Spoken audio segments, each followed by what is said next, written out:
See the magical circle tattooed on my ankle. I only need to touch it. Okay, Jaimi, who would you recommend we should be looking at in trends on data journalism or cases of I data think journalism?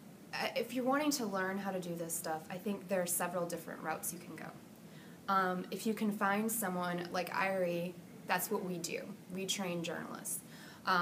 If you can get something like that, that's really great.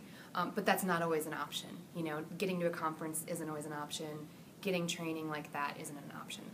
So I would also recommend, if there's a local university, talk to professors there, see if you can audit their courses.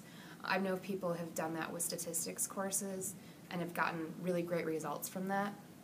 Academics tend to be really interested to help people out with that. In addition, you can also learn from other people, other journalists,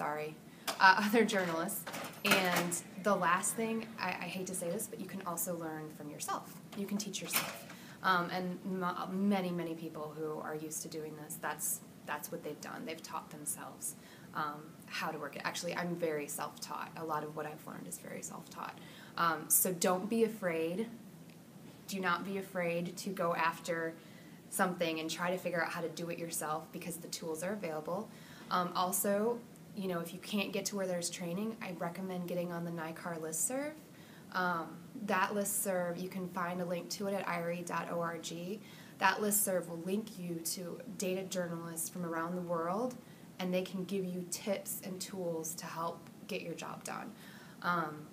3 or 4 news outlets or cases that we should be looking at, like, I mean, ProPublica or... Oh, yeah, you know, depending on what you're interested in looking at, ProPublica is great as far as how they've incorporated news applications into their actual reporting. They've got people who build applications. They've got people who do data journalism, Jennifer LaFleur. Another thing that I just love watching what these people do is WNYC in New York, radio station. They put together amazing, amazing pieces. They do really unique things.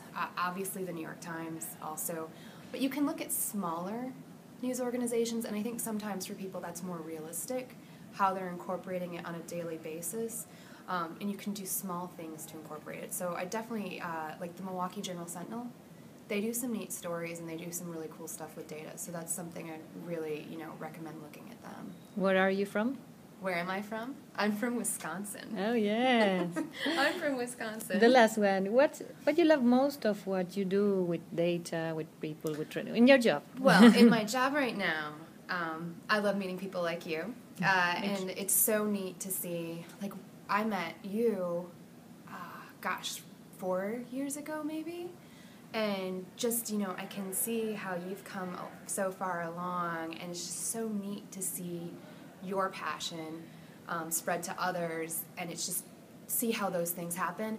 I love sitting in a class, teaching Excel, and someone just lighting up, it's like, oh my gosh, why didn't I have this months ago? Like, you changed my life. You're right, and it's, and Yes. it's like so exciting to see that, and then I really do miss doing the journalism. I miss doing the journalism myself, but it's like, I do a class. You're projecting journalism through through others. Right, and so if I teach a class with 24 students, and those 24 students go and do journalism that maybe is better than it would have been before, that's okay. So I really like that. I really like the people I've met, and as you know, I love data.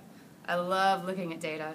I still love searching for information. I still love information requests. I still do that for myself, just because I'm curious. So never stop learning, and I still get to learn a lot. Okay, thank you, You're Jaimi. welcome. Thank you. Give me your